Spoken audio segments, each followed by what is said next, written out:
I want to know the story about how you end up playing at the Masters. A week or two before the Masters, or month or 2 months. I mean, so my one of my very best friends in the world I went to college with married a girl whose father was a member. Now, they got married 25 years ago. And when they got married, I said, damn, you know, your father's a member of Augusta National. He said, yeah, I know. And I said, well, I'd like to be first on the list. You know, when you get an invite, I like you to be, first on the list. When he says you can bring a buddy, you want to be the I want to be the guy. Right. I mean, I look, and if he takes you and somebody gets sick or they get a car wreck, I could be there in 2 hours. My clubs are always in the car. And took 25 years to get the phone call. No kidding. 25 years. So he's played a bunch since then, right? He's played so many times he turns it down now when his father-in-law calls him and says you want to play. He's like, well, he's working, he can't do it. He's probably been there hundreds of times. So I hear that the thing is, if you're a member, that when you go, that the expensive part is not really the golf. The expensive part is your buddy you bring. He wants to get a shirt, and he wants to get something to eat, and he wants to stay in the butler cabin, and all that stuff's what really adds up. I spent $700 in the golf shop. I didn't even know what I was buying. I just literally started grabbing stuff, and my host turned to me at one point and said, you need to leave stuff for somebody else, which is pretty funny.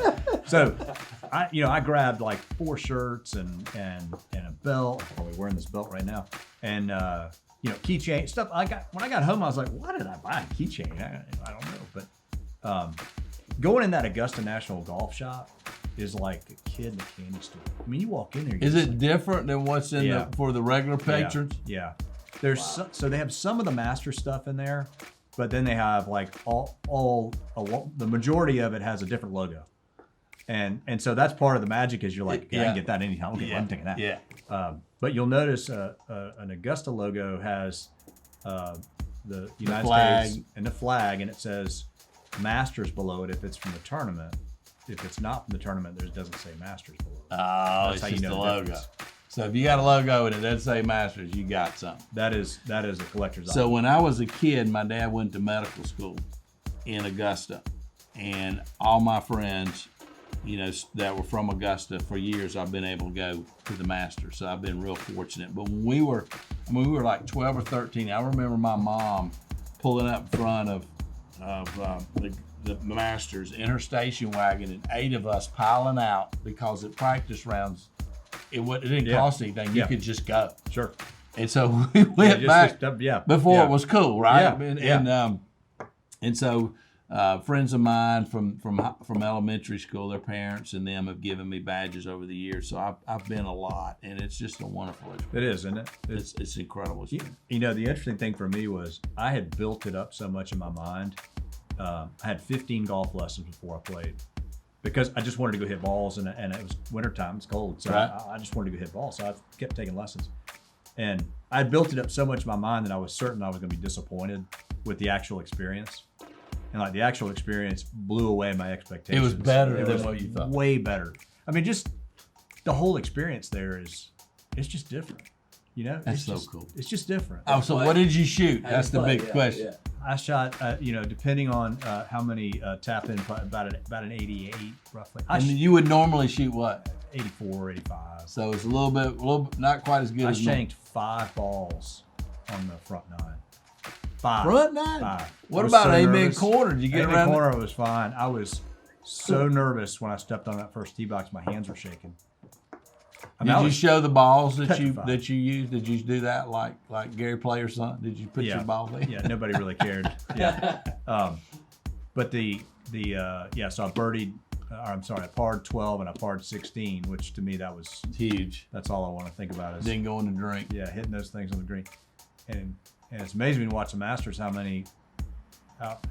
hard they make that shot. It's not that hard of a shot, but wind's blowing and it's a tournament. I mean, it's a different deal for them. It is. So everybody, I've got Tom Greene with me today, and Tom, thank you for coming. Tom owns Alliant Benefits, and I just met Tom just now, basically, but the reason why Tom is here is because my two sons. Both of them kept telling me, Dad, you got to have Tom Greene. You got to have Tom Greene. He's an awesome guy. And what I have found out is that Tom has been a mentor to my two sons, and he's been kind of really helpful to me as a father. And so I thought it was cool that my sons think he's cool. And so I know he's very successful. He's in a lot of different businesses. We'll get into all that. But I wanted y'all to meet Tom Greene and hear a little bit about how he goes about his business, how he markets it, and what his attitudes and stuff are, and how he thinks about business. So, Tom, thank you for coming. Thank you for having me. And we normally kind of start off with a bourbon. So this is kind of really cool. This is a first. So Tom has brought this Running Iron Straight whiskey. A lot of people don't know this, but in order for whiskey to be called straight whiskey, it has to be a minimum of 2 years old. This particular whiskey, Tom is telling me, is out of Montana, and that it's all wheat. And a lot of people don't know this, Tom, but in the early days of whiskey, what happened is you used whatever grain was in the field. So if you go to Scotland, you got malted barley. In the South, we got corn. Out in the West, you've got wheat and rye. So most of those whiskeys were made from that grain. And so that's how we came up with rye and wheat and malted barley and corn whiskey. So this is a wheated whiskey, wheat that comes out of the field in Montana. I did a little research on it. So tell me what you know about this whiskey. So this is the only whiskey that is distilled in the state of Montana. So if you want to try some other Montana whiskeys, you can't. This is the only one you're going to get. They're distilled somewhere else. They're distilled somewhere else. So this is a friend of mine, Mark Lewis, who owns a liquor store in Bozeman, Montana, who came across a family who had a family member who had passed away, and he had laid all this whiskey in barrels, and it had been sitting in this barn, and they needed to get rid of it. So he went in and said, well, I'll take it. Yeah, I'll tell you. What do you want for it? And so they cut a deal, and he bought the whiskey and created the brand. And he started just putting it in the bottles. And it's mostly sold to people who go to Bozeman to fish, guys like us, that go into the liquor store and say, what do you have that's local? And this is it. And that's it. That's all there is. So. And it's only in Montana? It's only in Montana right now. So if I wanted a bottle of this, can I get a bottle of this? Can I call them? You can break into my basement. And get the bottle. Or you can call Montana Wine and Spirits in Bozeman, Montana, and they'll ship you a case of it. So are you an investor in it? I am, yeah. So how does that work as an investor in a liquor business? Well, so originally... You don't have to give me all the details. But well, originally when Mark started the business, my brother-in-law loaned him some money to help get the business going. And then that was the first business. And then he came across the Did he pay you back in barrels? He's been paying us back. A nice dividend. And then he found the barrels of whiskey and called us and said, I got another deal for you. I got this whiskey, and I want to buy this whiskey and create a brand called Running Iron. And so we kind of talked a little bit. And one of the things that sold me is if you look through this bottle, you can look through the state of Montana. Right here? Yeah, and you can see in the back there's brands. See the brands all on the label on the inside? That's cool. And I don't know if y'all can see that, but it's like branding iron on a cow. And those brands are either Montana brands or our initials. So there's a TG in there somewhere. You have to finish drinking the liquor, and then you can't see the brands anymore. But ideally, you have to finish the liquor to see the brands. But either way, it's in there somewhere. That's awesome. And then, yeah, isn't that cool? And then he brought this exceptional bottle that you really can't buy. So tell us about this mason jar liquor here. So this is I should probably have like a pixelated thing over my face as I explain this. This is bootleg whiskey. This is made by a friend of mine who's a physician. We'll just call him Hunter. And Hunter's been making whiskey for about 15 years in his garage. And he started out just kind of throwing stuff together, and the guy's got really good at making whiskey. It's very good. So when he brought me this, I thought it was moonshine, and I thought, I don't really like moonshine. And he said, no, yeah, taste it. So I took the top off of it, took a little smell of it. I was like, it's a very, very good. And whiskey. is it a rye base? It's a wheat whiskey, and it is put in very, very small barrels, which accelerates the aging process. Yeah. So it's the equivalent of a 15-year aged whiskey, and it's incredibly smooth. So you take a 55-gallon barrel, that's what they normally use, and then if you put it in a 2 or 5-gallon barrel, you can double, triple, quadruple the amount of time because it interacts with the with the wood, and all whiskeys, for those of you that don't know, have to be American whiskey has to be in an oak barrel, a new oak barrel that's been charred. So it has to be charred on the inside, so that kind of gives it that. But you can see how dark colored this is. Like most of your older whiskeys are darker colored. So this is really good. This is really good. I don't know how we're going to get this out to all of us, but we're going to go to Tom's basement. We're going to steal it. I got a guy. I got a guy. The funny thing is, when we went to put this in the bottle, Mark called and said, we have two options. We can do 90 proof or 100 proof, and I said, wow, I didn't realize that, there were barrels of 90 proof and barrels of 100 proof. He said, no, there's only barrels of 100 proof. And I said, well, how are we going to get the 90 proof? And he said, pour water to it. I didn't know that. A lot of people don't know that, right? I didn't know that. I was like, well, that's pretty simple. So I watched these barrels come off at a distillery, and then they pour it in this big vat, and then they have a thing that tells them what the alcohol content is, and they just pour water in there to get it to 90 so they can sell it. Well, my thought was, if you got 100 proof whiskey and you add water to it and make it 90 proof, you've got a lot more to sell. You got more to sell. That's a lot more to bottle. At least another bottle, right? Another 30, 40 bucks. So I want you to tell me, has there ever been something that's happened to you in your life that's kind of been sort of like the theme of how you've approached business? Has there been, I had a friend of mine, Kurt, and he was talking about how he worked at a gas station when we were 15 and 16, because I worked at the same gas station, and the guy trusted him, and trust became a real big factor with him and his customers. You have any story of anything that's happened to you? Well, I would say, going back to high school, I worked on a construction site digging driveways in the dead of summer with a flathead shovel. Where? In Atlanta. You went to Roswell High School, yeah, I think. I went to Roswell. I went to Roswell High School. Did you really? I'm a Hornet. Wow. Yeah. Wow. Well, you came after me. I came just a hair, just a little bit.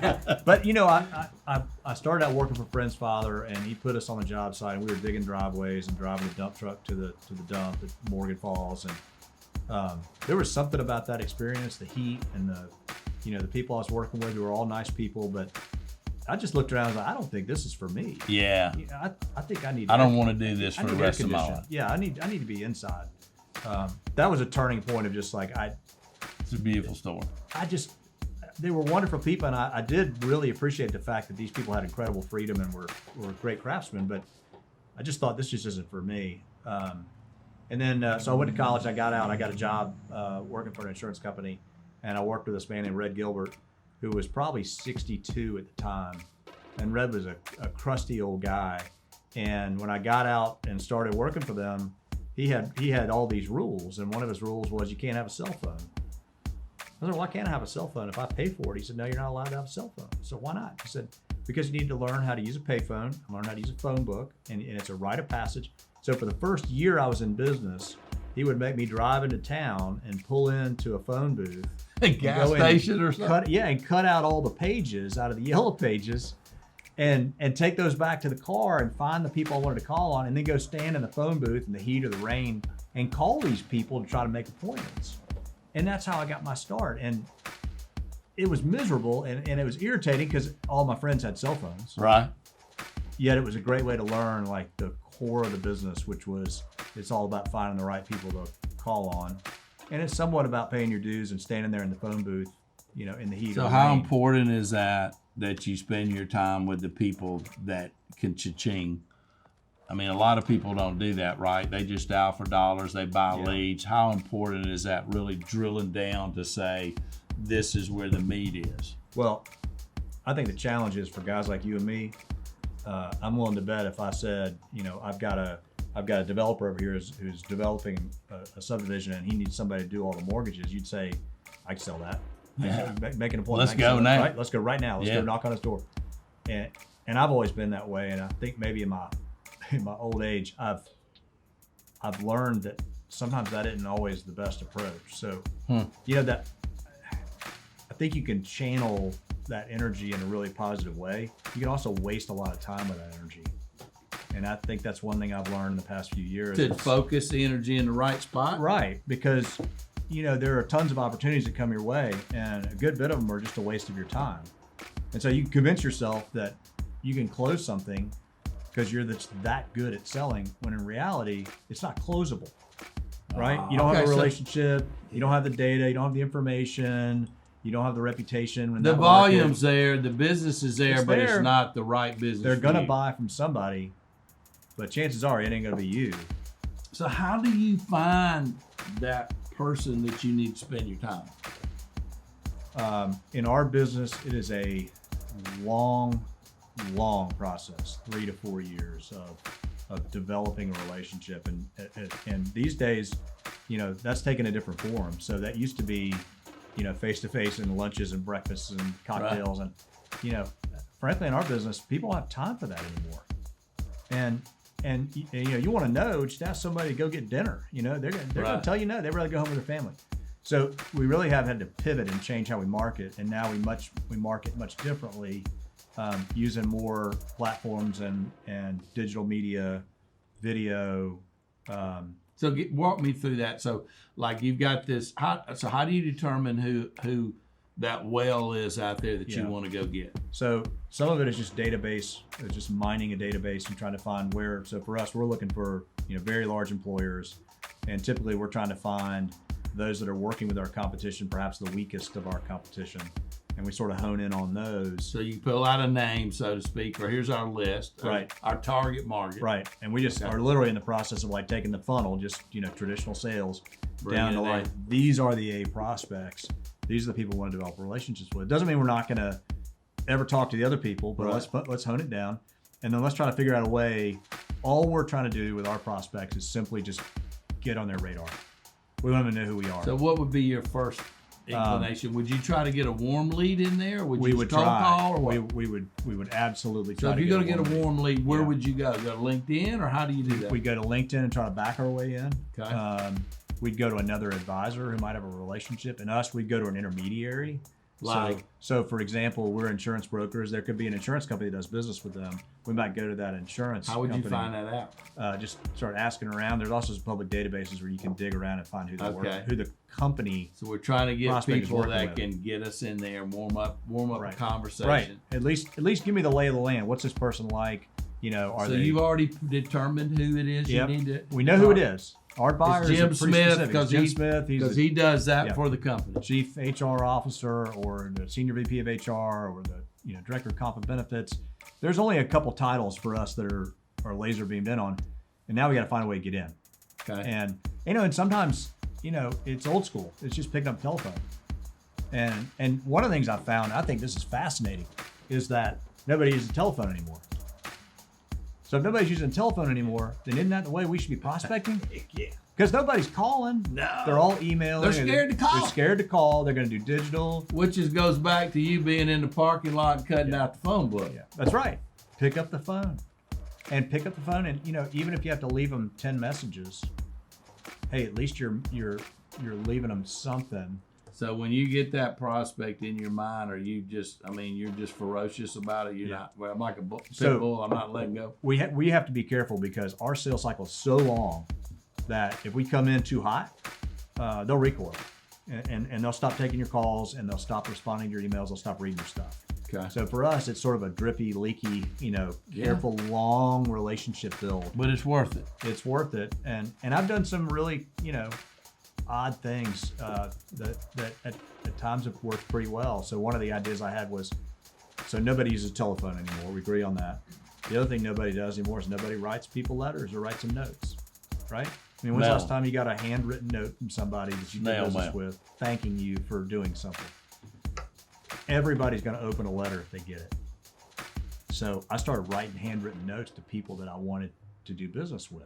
And just simply introducing myself. This is who I am. This is what I do. Give me an example. So, for example, I'd find somebody that's a chief HR officer at a company with 3,000 employees, and I just write them a little handwritten note on a note card. But how would you write? I would simply say, my name's Tom Greene. I'm a consultant working with Alliant Atlanta. 25 years of experience. I work with a number of your competitors. I'd like to meet you at some point if you're ever in the need, have a need to change advisors. I've included my business card. Feel free to reach You out. didn't say anything about price? Nope. I just want, because at that point, I'm a consultant. I just want them to know I'm on the map. So I started doing that, and then like most things with me, I got carried away, and I started writing notes, and I made a goal to write 100, and I wrote 100, and I'm talking put a stamp in the corner, write their name on the outside, drop them in the mail. Old school. And then I decided this is too much trouble, so I went online, and I found a contractor that lives in India, and I contracted with her to write those notes for me. Brilliant. And I paid her 25 cents a piece. No way. And so this is all via email. What about the stamp though? Did she? I had to send her a box, which by the way, that was the most expensive part, was shipping the box over there. I had to ship her the note cards, the envelopes, the stamps, and get this. She emailed me and said, you didn't put any pens in the box. Then I had to mail her pens because she didn't have a pen. So the funniest part of this whole thing is I thought, gosh, this might not go well. So I put out on a platform called Upwork, where you can go and find contractors all over the world. I actually put out the script of the note that I wanted written.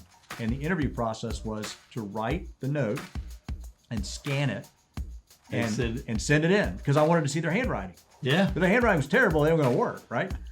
So I actually hired this person because she had the best handwriting of anybody that sent anything back. And so I negotiated. Oh with my her God, for y'all, that's a 25 brilliant cents idea. So if you're a real estate agent in Atlanta, I'm going to hire this Indian lady to send you a note. Yeah. And hey, you know what? It looks like my handwriting. They don't know my handwriting, right? And I had business 25 cards, cents a name. 25 cents a name, and I did 1,000 of them at a time. So I'd have to send her 1,000 business cards, 1,000 note cards, 1,000 stamps, What's that website? 5 pens. Upwork, UPWORK. If you're a small business person and you haven't found Upwork yet, you're missing out.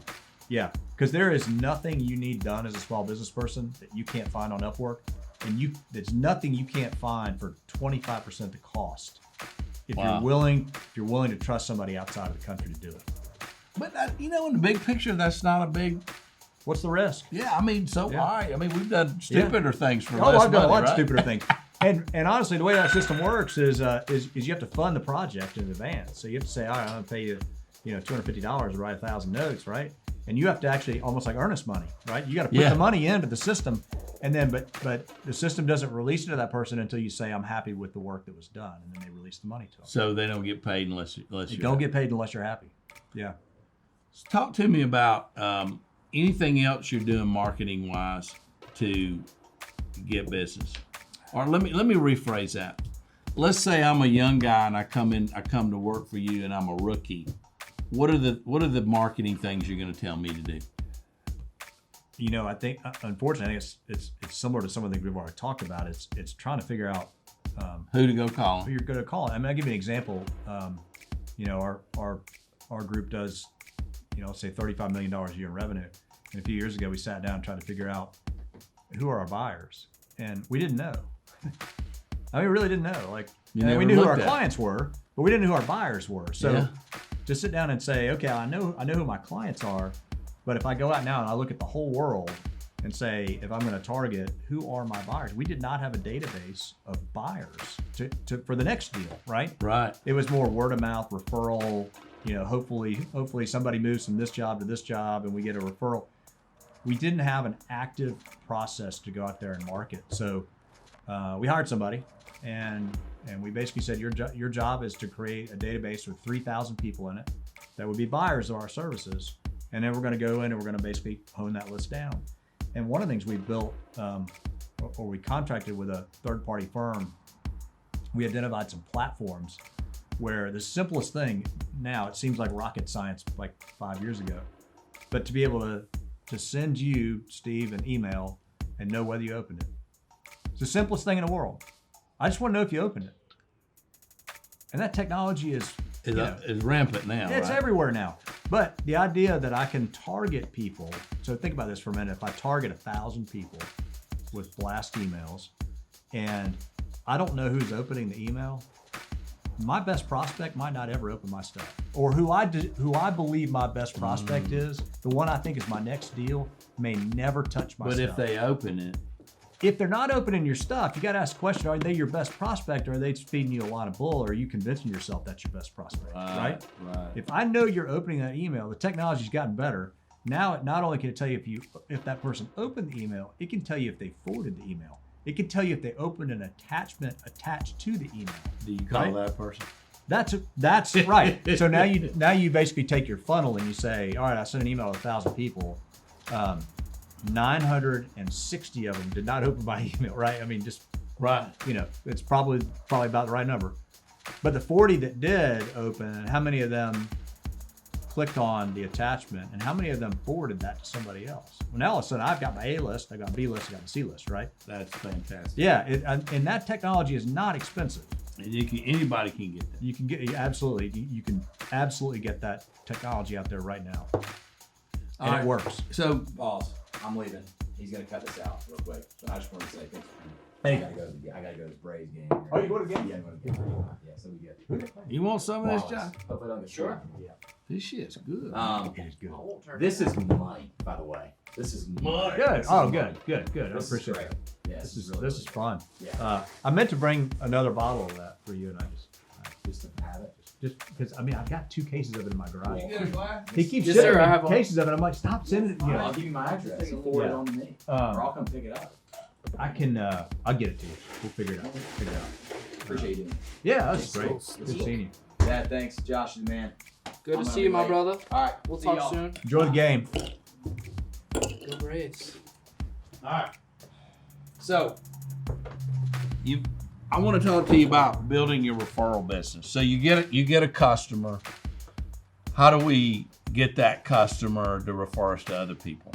Or how do you find somebody that you play golf with, or somebody that you know from Roswell High School or whatever? How do you get those people to refer you? How do you think about that process? What's amazing, and I know you know this, is the biggest challenge to referrals is nobody asks for them, right? Right. I mean, you just don't. No, they don't. And it's incredible. And I mean, I find myself in that position of, in fact, it's funny, I asked a client recently if they would help me meet somebody at one of their competitors. And his response was kind of interesting. He said, I'm not sure, I got to think about that a little bit. And I was like, well, I thought you were really happy with us. He said, well, we're very happy with you guys. But if I introduce you to them and they're as demanding as we are, I'm concerned that your team will get stretched too thin and not be able to give us the attention that we need. I'm like, Whoa. that is a great point. Now, Whoa. we have a big firm, so it's not very likely that would happen. But I could see where he's coming from. Of, Yeah. hey, you know what? I don't. He want, feels special, and he thought He I feels might very- not feel special. right. I might All of a not be sudden, special. all of a sudden now you guys are too distracted with a brand new client, and I become second chair. And I get that. But I think the other thing is, as basic as it sounds, LinkedIn is pretty darn good at the know somebody that knows somebody that knows somebody. Yeah, The old right. Facebook. I mean, it's pretty darn good if you know how to use it. Yeah. And I do also think LinkedIn has a lot of functionality in there that a lot of us don't really understand. But do you do anything do you spend more time with them? Do you invite them to your house for dinner? Do you play golf with them? I mean, do you see there's certain things you feel like you need to do to make that relationship stronger with your current customers so that they'll? I do think it's that old maxim of what is they don't know how much you care until they care how much you know or Whatever it is. But I think for us a lot of it is respecting the relationship and delivering above and beyond, and then simply asking. And so for us in our business, there's not a tremendous amount of entertainment that goes on. Mm-hmm. And I don't know why that is. It's just the way our business has always been. It's, it's sort of business is done, at the office. And, Right. You might get folks to go to dinner now and again or lunch every once in a while.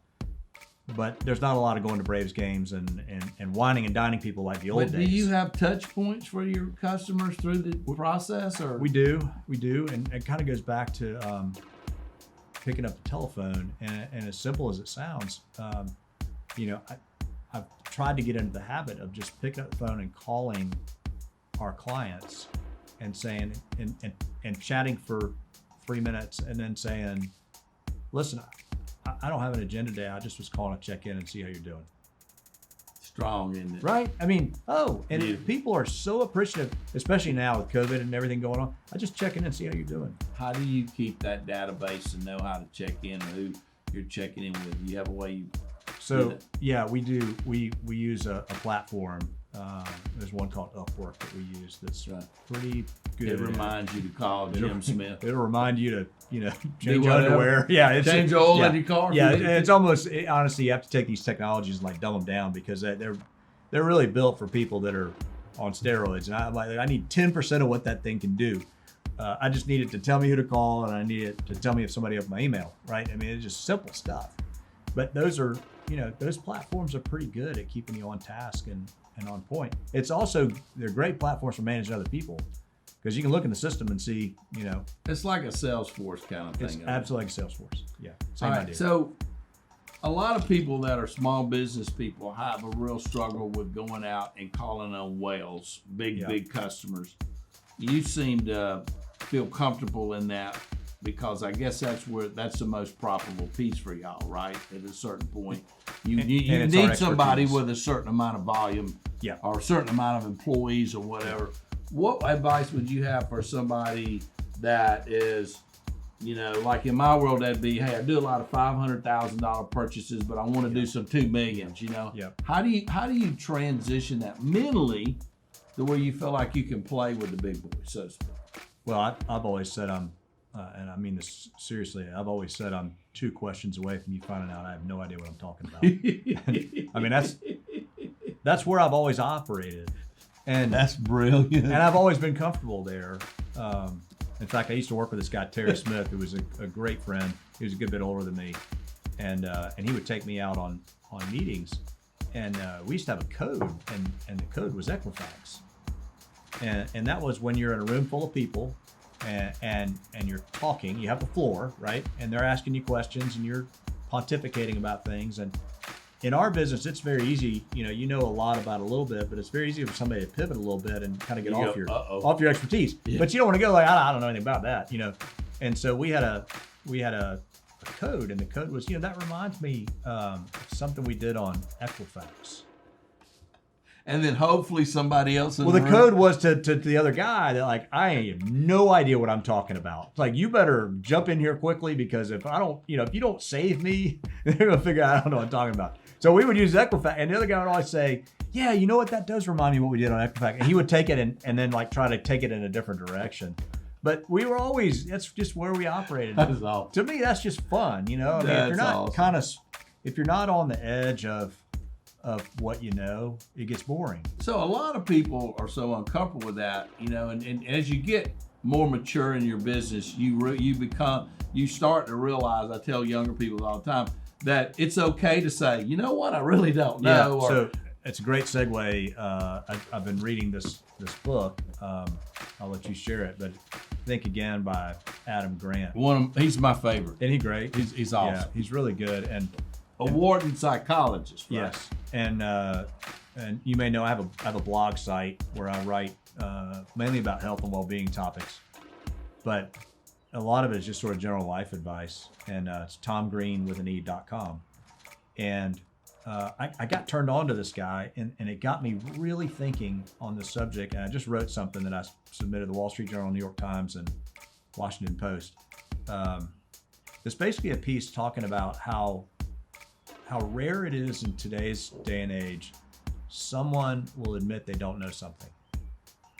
It's absolutely uncanny how expert everybody is in everything. Yeah, it's crazy, isn't it? It's crazy, and it kind of goes in a different direction of people have become such experts, and they're so dug into their positions that they don't listen anymore. And in reality, they don't know what they don't know. Right, But yet they're still incredibly confident that they're right. right. And so this book basically talks about the power of knowing what you don't know And listening.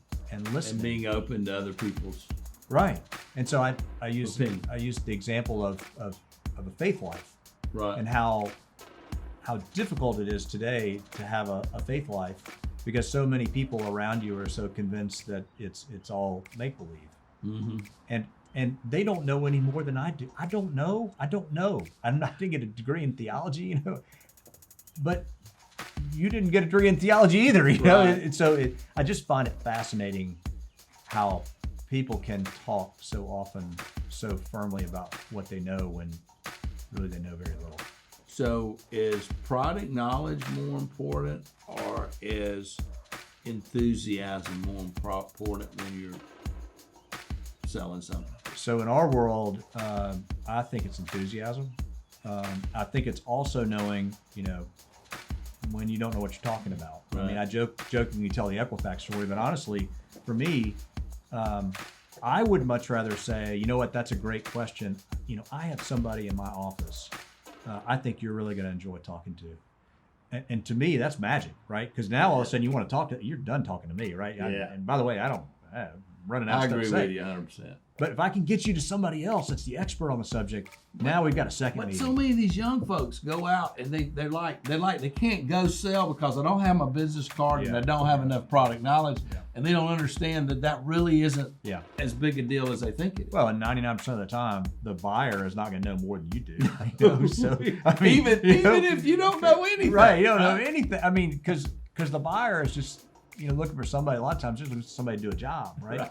And in my role, I like to jokingly say I'm in charge of the hello and the goodbye anyway, right? It's all the stuff in the middle that somebody else is responsible for. So, I just want to get people to the right people, and I know in my world, if I can get my people in front of the buyer, I don't have, I can back off because they're so good at what they do. I know they'll wow the prospect. Yeah, you feel confident about it. Totally confident. All right, let's go to mental health, but I want to know what you're doing in that field, but I want to know, I call it the tapes you play in your head. I wrote a book about, I've discovered that highly successful people are really good about having these conversations with themselves to propel them through the moment or propel them to where they're going.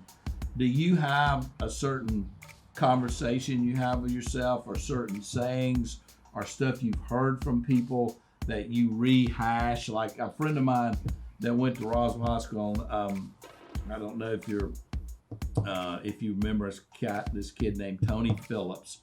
So he was my age. He went and played Major League Baseball, and he told me that that he always said, my shit always works out. Yeah. He just had that saying that when he got somewhere, and he's like, he just kept saying it, and it worked out. Yeah. Do you have anything like that you? One of the thoughts and stuff. One of the things I think that was hard for me is I went to Roswell High School, right? I mean, I didn't go to Exeter or something. Right. I mean, I went to public high school. Right. I went to public university, and I was a C student, and so for me, like, my secret to my success, I've just worked my ass off, right? Right. I mean, I really have. I've worked incredibly hard, but I think for guys like us, you get to a point where you go like, I've done pretty well, but it's just kind of fluky, I don't really deserve this. I don't really deserve to be here. And there's a great guy that is a friend of mine named Tommy Newberry. Yeah. Who's written a couple of fantastic books. Success is Not an Accident is one of my favorite books I've ever read. And I work with Tommy. He helps me and coaches me, tries to make me better at what I do in basically every aspect of my life. But I think the title of that book, Success is Not an Accident. It's not. No. I mean, you deserve to be there. And you are as good as you think you are. So you're talking to yourself that I've put in the work to be here. Right. And no one else is going to work harder than I am. And no one else is surrounded by better people. I'm going to outwork you. I'm going to outwork you. I'm going to outflank you. I'm going to outrun you. But I think, sometimes it's hard to get yourself, over that hump of, I deserve to be here. I've earned my seat at the table. And when did you feel like you deserved to be here? I don't think I did until I started working with Tommy, and he has it's interesting because it's a little cultish, but he has these recordings that he plays where, you're basically, it's theoretically you're talking to yourself and you're saying like, I can do it. I can do it. I believe in myself. Yeah. And what I find affirmations. They're affirmations, and what I find, where I find myself using those the most is when I'm playing golf. Because, if you're a golfer, It's very, you can having a great day and you can have one hole and next thing you know, you're like, you are just beating yourself. If you were sitting next to you on an airplane, you'd punch you in the nose. Yeah, right, You know? right. I mean, you would never let somebody talk to you the way you talk to yourself. Right. And yet we will just beat ourselves up over the simplest things. And so I find myself on the golf course, you know, having to kind of talk my way through mentally that, you know, that I am good at this game and I have put in the time and the energy and the effort. I've hit the balls. I've hit the balls and I've taken the lessons and I've got the right equipment and, you know, this positive thoughts instead of, you know, God, you suck, you know, which is, you hear people say on a golf course all the time, they hit a bad ball and they, I just suck. You don't do this for a living, you know? I mean, come on, you play. Right, it's supposed to be for fun. Right, you play 20 times a year. I mean, come on. You know, you're not, you know, you didn't just win the Masters. Right. So I think there's a lot. When I first started working with Tommy and he started down that path, I thought, this is weird. And then the more I thought about sort of the way we talk to ourselves and that voice in our head, I really do think there's a lot there. There's a lot of power in that. I think it's the main thing. Yeah. If you can't get excited about going and doing Yeah. and learning and whatever it is, you know, it's kind of that thing where if you don't have that island you're swimming to, you're never going to get Yeah. to that island, right? Yeah. Well, I mean, think about it. If you had a coworker who followed you around everywhere you went and basically told you suck at everything you do, You believe you probably suck. believe them after a while. And yet that's what we do to ourselves because it's just habit. And so I've really worked on that in the past couple of years of trying to just have a positive self-talk, A better conversation. soundtrack. You know, is a positive soundtrack instead of a negative soundtrack. And it's amazing what that does for everything, for energy, for your outlook. That's amazing. I Yeah, really, it's amazing. so you wrote a book, right? So what? Well, tell me about that. I did. I wrote. So it was a funny story. I wrote a book with my daughter, and it was a children's book. And it started with me coming in her room at night. She was about 5, and she'd say, "Tell me a story," and so I'd start telling a story. And then I run out of stuff to talk about, right? I mean, after a while, the story gets kind of stale, and I'd say, "Well, why don't you take it from here? Tell me what happens next." And so she would take it and tell me what happens next. And So then, you'd start the story, Yeah. and then she'd end it. yeah, and I brilliant. would say, you go, and then she would talk for a minute and tell me what she thinks happened, and then she'd go, "Okay, you go." And I would pick, okay, well, what happens next is they go down to the beach and they find this luau, and they go to the luau and they eat dinner, and then somebody tips over a table and the cats run in, and this story just kept growing and growing and growing until finally I said, this stuff's getting pretty good. We better write this down. So I started writing it down at night after we would talk. I'd go back, when I go to bed, I would sit down and write down what happened in the story that night. And ultimately, I started typing it up, and it ended up being a 100-page children's book. And so for Christmas, I actually had it published. Wow. And gave her 100 copies of the book Wow. for Christmas, and then she was able to give it to all of her friends, and so it's and the funny thing is I bought 1,000 copies, which is really dumb. So I've got about 600 copies of that along with the whiskey in my house. If you like some I'm whiskey, gonna do some of this bathtub whiskey right Yeah, here. that's a good bath water. All right, now tell me about your blog. So what got you wanting to do a blog? So I started the blog about 2 years ago. I've always done a lot of writing, and I used to write a lot on LinkedIn and Medium and these internet sites. Were you journalism? No, major? I've just always been. It's always been easy for me to write. So That's interesting. I've always thought That's like a root canal for me. Yeah, well, that's right. For some people, it's a root canal, and for other people, for me, I'm like, you only way to write about it. Give me 15 minutes, Yeah. And I can literally take a topic, and it just comes naturally to me. So I took this topic last week of the fact that people are so confident in what they know, even though they know very little. And I wrote, 1,000 words in 30 minutes, and it was good. I read it. I was like, that's pretty good. Not bad. Good. I think I'll send that in the New York Times. But I started writing mainly because I felt like there were so many men in their 40 plus, 40 to 65, that are really struggling, really struggling, and they have nobody to talk to. And so there's this great book published in 1986 called The Friendless American Male. And That's interesting. I read that book, and then I started thinking about how many men in our country literally have no friends. Wow. And some of that's been a generational shift from. Do you run into those guys in your business? Oh, absolutely. Yeah. It's absolutely. like they come in, they go to their cubicle, and they go home, they eat dinner, and they watch TV, and they go to bed. Yeah, or people that They're not in the bottom of their church, not yeah, in the right. community. They moved to a new city, right, and they met somebody and they got married, and they never developed any friendships there, and then started having kids, right, and then work was demanding, and next thing you know, they're 45, and they go, I have no friends. I have friends from college, but I lost track of them. And I also think that in males today, it is so frowned on to have friendships. So think about it. When you're 35 years old and you got 2 kids at home and they're young, and you tell your wife, like, tonight I'm going to go out with my friends and have dinner and play darts. And your wife, you lost your mind. You're not doing that. She's gonna say, "I wish I could do that." Right, and so guys, don't do that. Well, women right? have a little bit of the same problem, especially when you have young kids, right? It's very difficult for both of you. It's very difficult. But what I found is where women ultimately sort of revert to like bunco groups and dinner clubs and different things and card groups, dice games. The men just, once they lose that friendship, they're done. Wow. They're done. They never go back. They never go back. And so you wind up with these guys that are 45 and 50 and they start really struggling because they have all these big questions about life and they don't have anybody to talk to about them.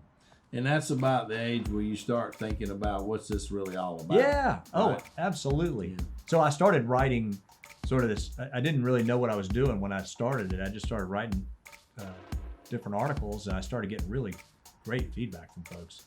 So I wrote more. And so then I decided, well, I'm gonna put this out there. I'm going to create a website and put it out.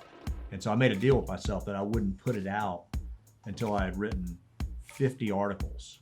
Wow. So you banked 50 articles. 50. Before you even put it out. Yeah. Before I even Were put it you out. emailing those articles to your friends and stuff? Nope.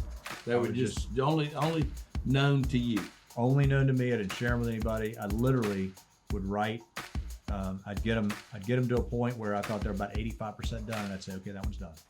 And I put it aside because my thought was I don't want to create a website and blast 3 articles and get fanfare about it and everybody tells you what a great job you're doing, boy, you're a great writer, and then lose interest, and then it becomes embarrassing. You felt like you wanted it to go in to succeed.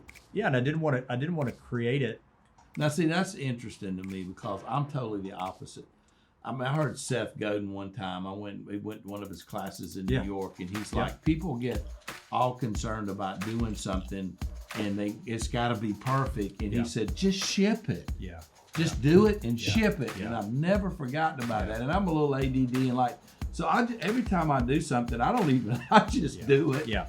And throw it out there, and you're just the opposite. You want it to be, you're more like my wife. She wants it to be right and done right and look good. Well, and to me, it was less about it being perfect, and it was more about making the commitment that I'm going to do this. Okay, right? so that was a personal thing. Well, it was a personal thing because what I didn't want, I have plenty of things that give me stress, right?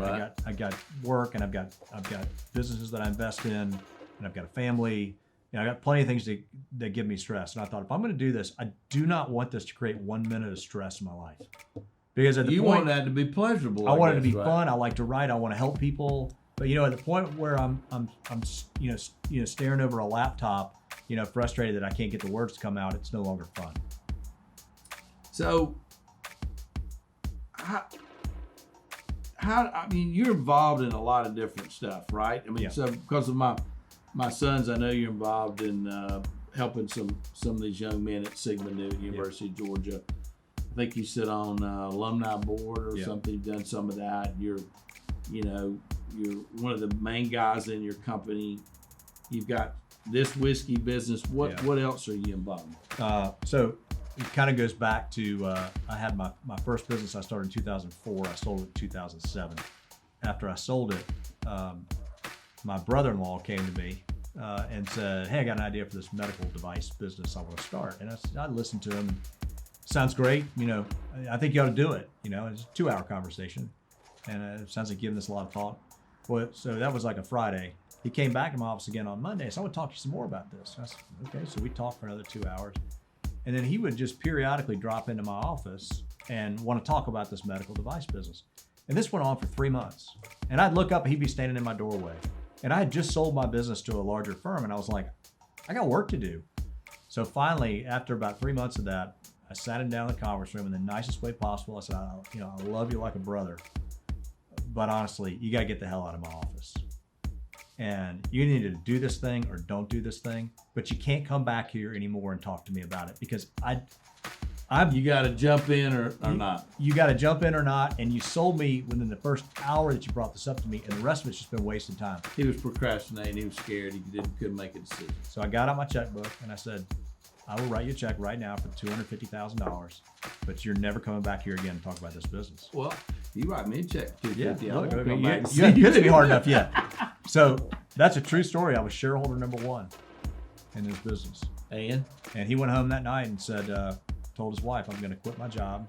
And I'm in. And I'm going to start this business. And she said, well, how are we going to pay for eat? And he said, well, your brother gave me $250,000. I think she was mad, but it all worked out. Fine.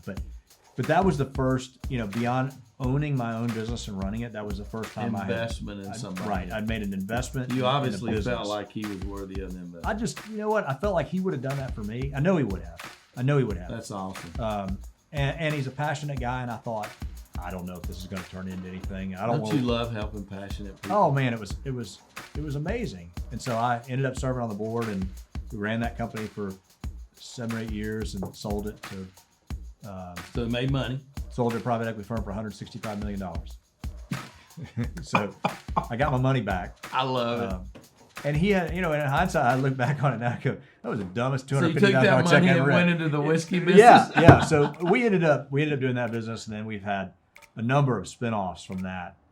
Mainly With in the him? healthcare. Yeah, mainly in the healthcare arena. So you kind of got this side hustle with it's a your side hustle. brother-in-law. And a lot of times it's just somebody will come forward with an idea, and they need money, or they need backers, and we'll help them kind of find money. That's awesome. And then we'll make an investment in the business, and sometimes we'll sit on the board. And these aren't Fortune 500 companies. These are small businesses that just need a little extra cash. And a lot of times people have novel ideas, they don't know what to do with it. How do you? I run into that all the time. But what's your deciding factor on them? I'm backing this horse or not? So I got ADD, just like you, right? Right. And so my attention span is pretty limited. And if they can't grab me quick, I'm out. I'm out because if I can't understand it at all, I probably shouldn't invest in it.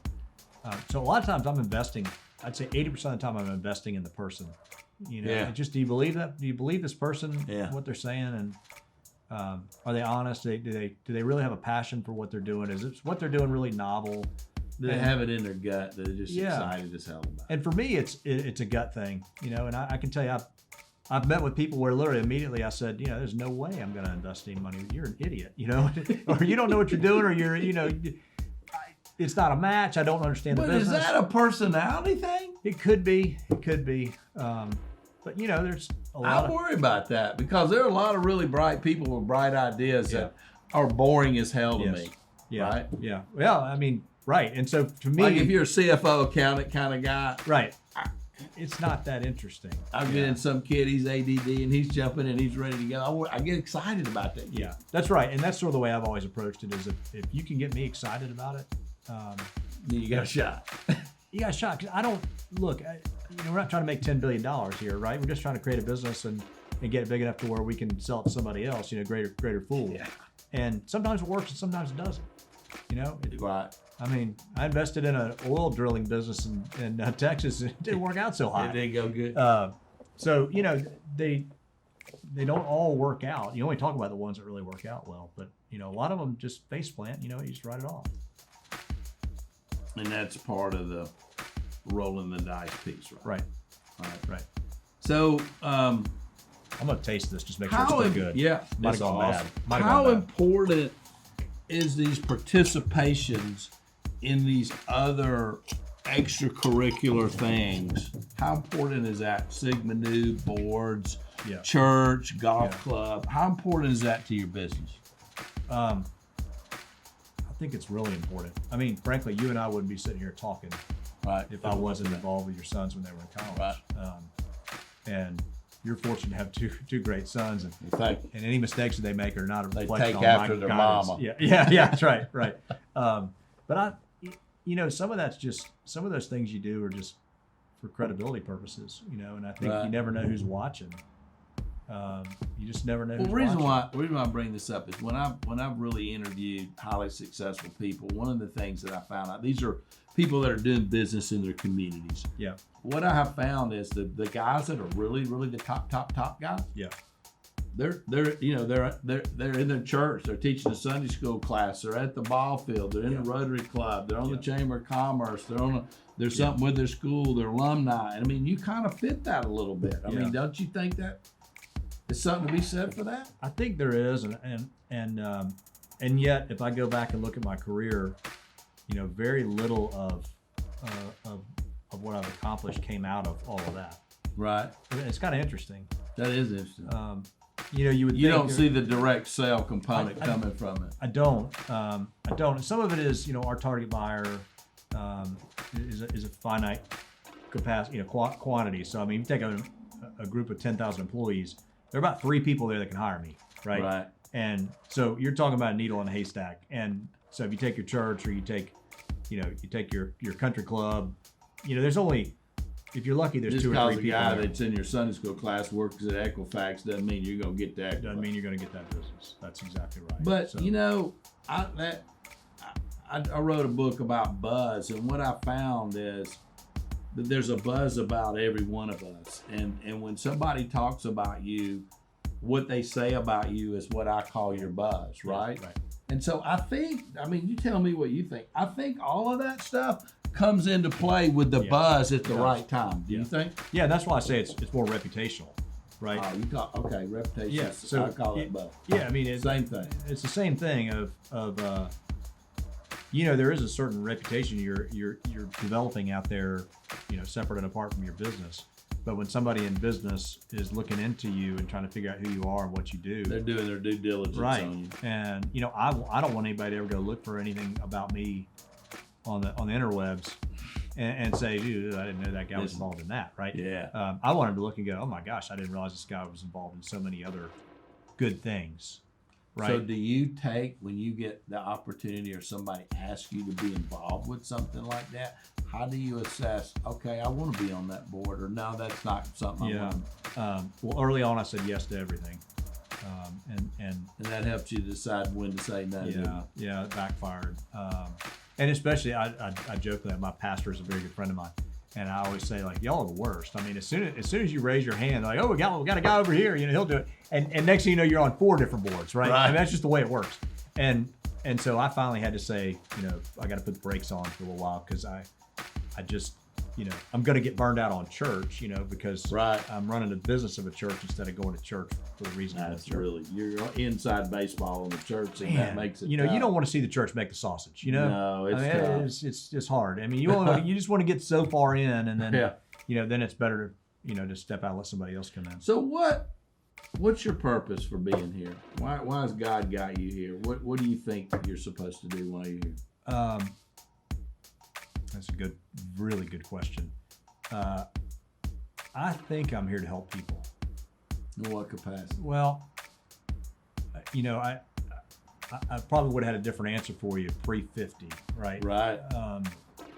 It would have been something effective, develop a good career and have a family and provide for them, right? The usual, fill in the blank.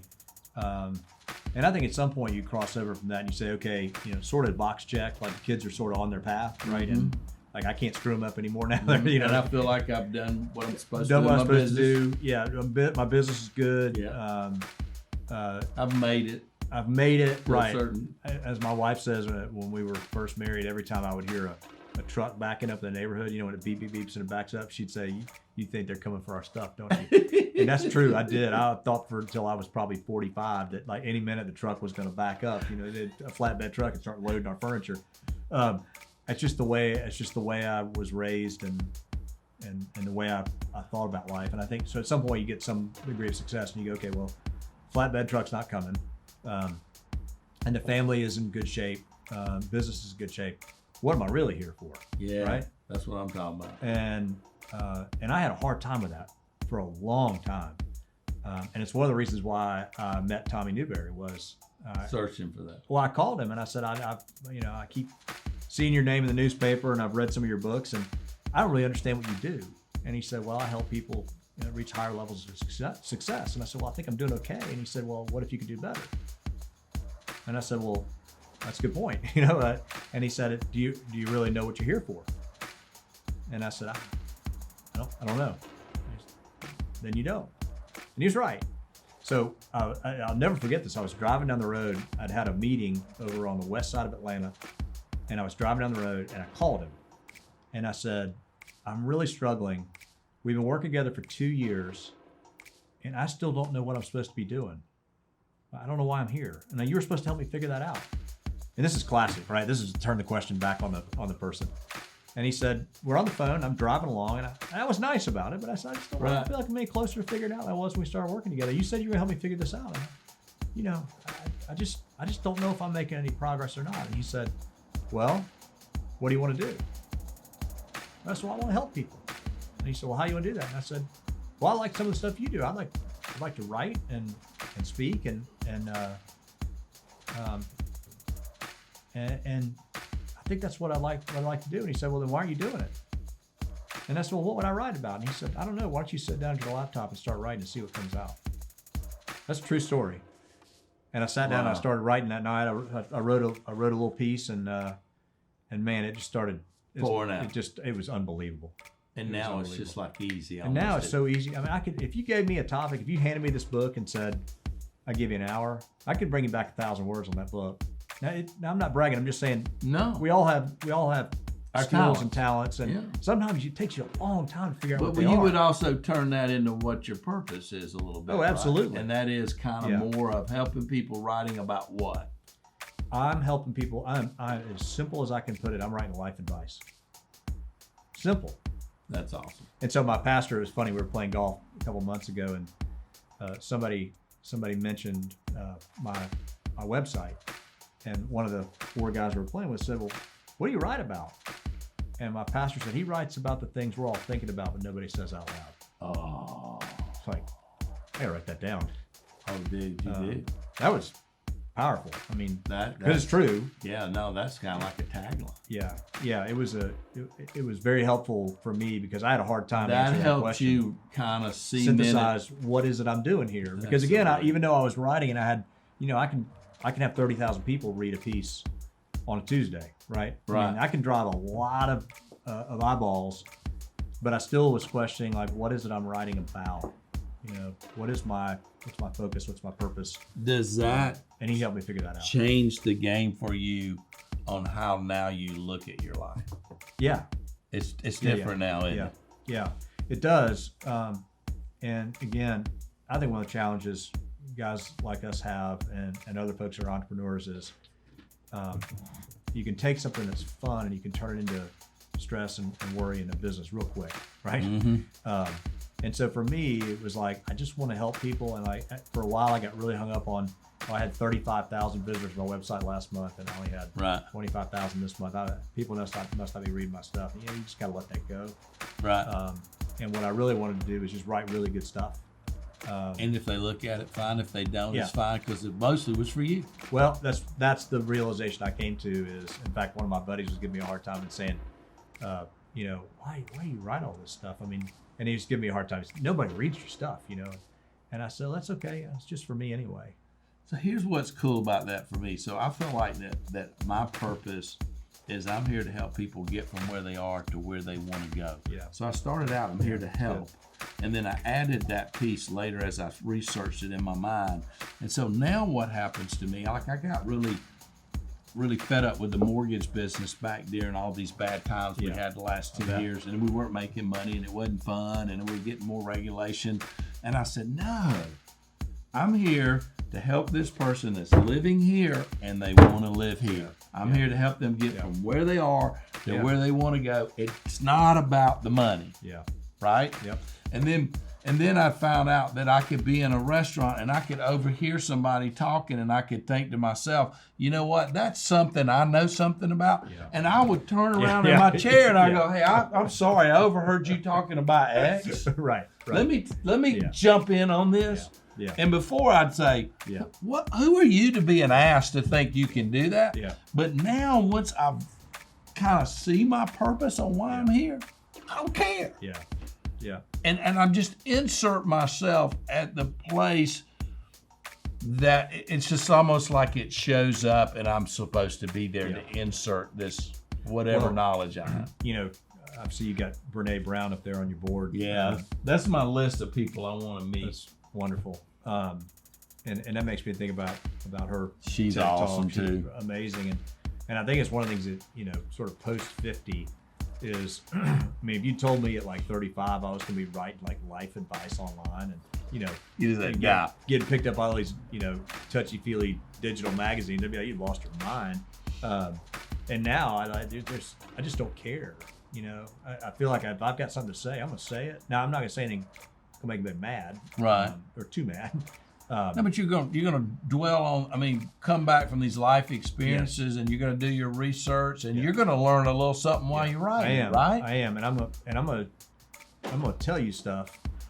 If it's happened to me, I'm gonna tell you about because I don't care. Right. Right. And that's sort of the Brene Brown vulnerability of just sort of, you know, just being, you know, letting it Being fly. open. Being open and look, hey, you know, I didn't always have it all figured out.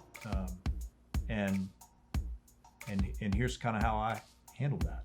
And here's how I sort of found direction. And I think there, you know, just back to my story about Tommy Newberry. I mean, I think there are a ton of guys our age that have been working for 25 or 30 years and are still going, I just don't know what I want to do with my life. You know, you better figure it out pretty soon, you know, because Right. But I think you know, that's I don't real. know. It's what I came to believe that it wasn't for me. It wasn't the mortgage business. You know, I thought that I needed to love and enjoy and be this guru in the mortgage business, and I kind of got to the point where it really wasn't the widget that I was selling because I could sell whiskey or that's right. My purpose is here to help people get from where they are to where they want to go. That might be helping Adam Grant get to his next book. You know what I'm saying? Or this guy get to his next retailer. It really wasn't about the widget. And then what happened when I did that, then the widget kind of became fun again. Yeah. I had a guy tell me when I was right out of college, some sales training. He said, you know, this business goes up and down. He said, but you know, you could pack me and my wife and my 2 kids and my dog on a 747 with everything we own, and you could fly it over the middle of the country. And he said, you could shove everything out of the back of the airplane. He said, give me about 4 months, I'll be in a business selling something. No, that was, you know, at 25 years old, I was like, that's kind of cool. Yeah. And he was right. He's right. But again, to your point of like, and I think that's one of the challenges our young people have today is, I think they've been trained, and it's been drilled in their head that they have to have a passion for what they do. And you know what? You didn't wake up one day saying, you know what, I've got a passion for mortgage. I didn't wake up one day saying I got a passion for employee benefits. We just sort of started going down a path, and then the passion sort of developed around it. And I think that's tough for young people, right? Because I think there are a lot of young people who are like, well, I don't know what I'm supposed to do because I haven't really found my passion yet. Well, see, that's why to me, passion is different than purpose. Yeah. And so when I work with young people, I get them to start thinking more about, you know, because like I love riding my motorcycle and I'm passionate about that. But that's not why I'm here to take people on motorcycle rides, right? Yeah. Or to own a motorcycle dealership and introduce people to it. My purpose is different than my passion. I say that there are very few people in the world whose passion and purpose collide. Right. And if they do, you're Michael Jackson, you're Elvis Presley, right? Right. Those are the lucky people in the world. And sometimes we can get there, but I think we can be passionate about something and not have that be our life purpose. Right. So my daughter is a sophomore in college, and she goes to Auburn. She works in the honors college, and she got a little job there. You know, it's kind of the front person. You know, You walk in, and she's the person you meet, the receptionist, basically. And she said, you know, I've been there. She told me the other day, I've been there 3 months, and she said, I'm comfortable there now. And she said, you know, people walk in the door and they need stuff, and I can help them. And she said, you know, a lot of times, like, I have the answers. Like, you know, they want to know about a tour, or you know, and sometimes I'll take them on a tour if there's nobody available. And she's like, I just really like helping people. And that was my point. Exactly my example of Yes. it has nothing to do with the fact of where you're working. It's the fact you're helping people. Exactly. And you know, you can get a ton of reward out of helping people no matter what you're doing. And I think that's key, because you're either like helping, you like coaching, you like teaching, you like discovering things. I mean, there's all these little, I call them 40,000 foot sort of things, and kind of find your lane and then take the next piece of that. I like helping people. Well, what is it you like helping people do? If you get that next little sentence, Yeah.